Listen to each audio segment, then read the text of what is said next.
Seringkali jalan Tuhan tidak semulus, tidak seindah apa yang kita bayangkan. Tetapi sebaliknya, jalan Tuhan seringkali diwarnai dengan kerikil-kerikil tajam, dengan berbagai macam tantangan, dengan berbagai macam persoalan. Tetapi yakinlah bahwa apapun keadaannya, kalau itu jalannya Tuhan, maka Dia akan memampukan kita, Dia akan memperlengkapi kita dengan kekuatan Roh Kudus-Nya, Dia akan terus membawa kita kepada keselamatan.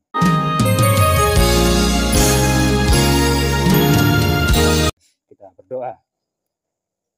Dalam sukacita iman, oleh karena kebersamaan bersama dengan jemaat Tuhan yang ada di jemaat ini, bahkan dengan keluarga saat ini, kami hendak diperlengkapi dengan firman-Mu. Hati kami, jiwa kami ingin disegarkan oleh kekuatan firman-Mu. Karena itu ya Tuhan, kami mohon urapi kami sekalian, baik hamba-Mu maupun jemaat-Mu, supaya dalam membaca, mendengar, dan merenungkan firman-Mu, kami benar-benar dimampukan untuk dapat memahami dengan sungguh, bahkan oleh pertolongan Roh Kudus, kami dimampukan juga untuk dapat melakukannya dalam tindakan nyata kami hari demi hari.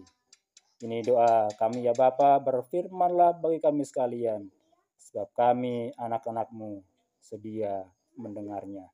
Dalam nama Tuhan Yesus, firman kehidupan itu, kami berdoa. Amin. Jemaat Tuhan yang kekasih dan diberkati Tuhan, firman Tuhan pada Amsal 16 ayatnya yang kedua dan ke-25. Kita akan baca secara bersama-sama pada ayatnya yang kedua. Segala jalan orang adalah bersih menurut pandangannya sendiri, tetapi Tuhanlah yang menguji hati. Ayat ke-25. Ada jalan yang disangka lurus, tetapi ujungnya menuju maut. Terima kasih, demikian firman Tuhan pada malam hari ini yang disebut berbahagia oleh kita sekalian yang membaca, mendengar, bahkan merenungkan firman Tuhan dalam kehidupan kita sehari-hari. Saudara-saudara sekalian yang dikasihi Tuhan, salam. Kita selalu bersyukur kepada Tuhan. Seberapa kita yang ada, kita boleh bersama-sama duduk untuk kita menikmati kehadiran Tuhan lewat firman-Nya di malam hari ini. Kita boleh mengambil kesempatan yang Tuhan beri, dan karena itulah kita disebut sebagai orang-orang yang berbahagia. Nah, saudara-saudara sekalian jemaat yang dikasihi Tuhan, seringkali hidup ini diibaratkan dengan orang berjalan menuju ke suatu tempat. Ada kalanya kita tersesat karena lupa jalannya, mungkin tidak hafal jalannya, atau bahkan tidak tahu jalannya. Karena itu kita sering tersesat. Nah, kalau kita hanya tersesat dalam tujuan kehidupan kita, perjalanan kita ke suatu tempat tadi, maka tentu itu mungkin bukan sebuah masalah yang besar. Karena kita bisa kembali lagi kepada jalan yang tadi, dan kita bisa mencari jalan ke tempat yang kita tuju. Nah, tetapi bagaimana kalau justru yang tersesat itu ialah perjalanan kehidupan kita? Nah, ini bahaya kalau kita tidak segera menyadarinya.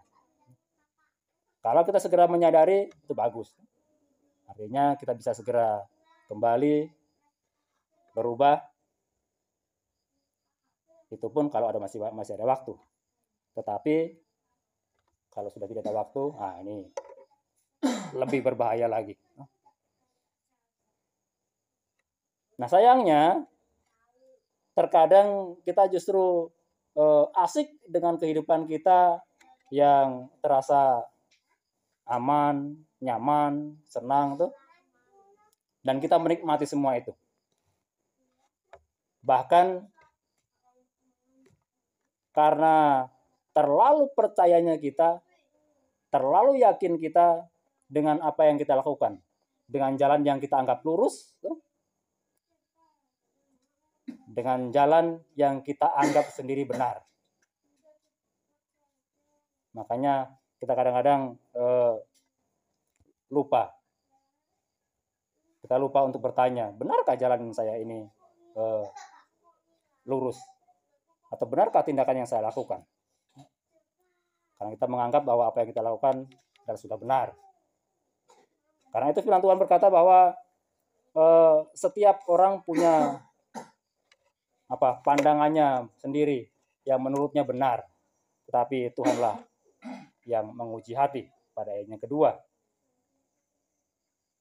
Dan ayat yang ke-25 dia bilang, ada jalan yang disangka lurus, tetapi ujungnya menuju maut. Ada sebuah kejadian, ini cerita nyata. Ada teman di kantor lalu, yang sebelum saya gantikan, dia dapat tugas ke toilet. Nah, di jembatan Gori-Gori itu kan, dulu jembatannya bukan di situ tuh, di sebelah kemarinya. Nah, jalan itu seringkali dia lewati, tetapi saat itu belum dipindah. Nah, kebetulan saat dia berkunjung ke toilet itu, jembatan itu sudah dipindah. Nah, ini orang bawa motor bukan main lajunya. Sementara di situ tidak ada tanda. Memang masih polos-polos jalannya. Maka terjadilah terjun bebas. Masuk ke sungai. Ini bukan cerita, ini sebuah kisah nyata. Dan dialami oleh teman saya lalu. Beruntung masih selamat. Inilah yang dimaksud oleh Salomo dalam kumpulan Amsal-Amsalnya pada ayat ke-25, ada jalan yang disangka lurus tetapi ujungnya menuju maut. Nah, saudara-saudara sekalian yang dikasih Tuhan, karena itu lewat firman Tuhan hari ini kita diajak untuk mengoreksi diri kita masing-masing. Jangan sampai kemudian apa yang selama ini kita anggap lurus, yang selama ini kita anggap benar, padahal membawa kita kepada kebinasaan. Mari kita cermati seluruh hidup kita koreksi, dan kita selalu memohon petunjuk kepada Tuhan. Kita memohon hikmat dari Tuhan, karena segala sesuatu yang berasal dari Tuhan pasti baik. Kita cermati seluruh kehidupan kita dalam merencanakan dan melakukan sesuatu dengan memohon tuntunan dan hikmat daripada Tuhan, supaya kita hidup di dalam jalan Tuhan. Jalan Tuhan mungkin tidak berarti akan mulus, akan enak, akan nyaman, akan tenang, belum tentu. Justru bisa sebaliknya. Jalan Tuhan justru sering membawa kita kepada sebuah penderitaan, pergumulan, bahkan bentuk-bentuk tantangan-tantangan yang berat. Seringkali jalan Tuhan tidak semulus, tidak seindah apa yang kita bayangkan. Tetapi sebaliknya, jalan Tuhan seringkali diwarnai dengan kerikil-kerikil tajam, dengan berbagai macam tantangan, dengan berbagai macam persoalan.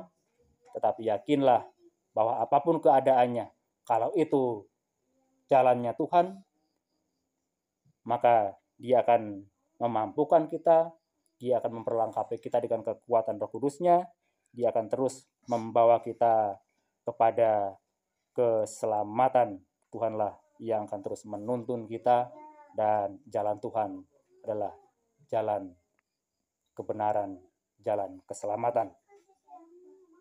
Karena itu saudara-saudara sekalian yang dikasihi Tuhan, mari bersama-sama kita merenungkan seluruh hidup kita, mengoreksi seluruh kehidupan kita, apapun yang kita lakukan sebelum kita dikatakan terlambat.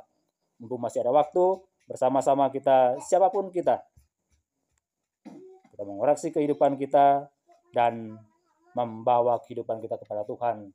Biarlah Tuhan yang akan menolong kita, memampukan kita untuk terus dapat hidup seturut dengan kehendaknya. Tuhan kiranya menolong dan memberkati kita. Amin.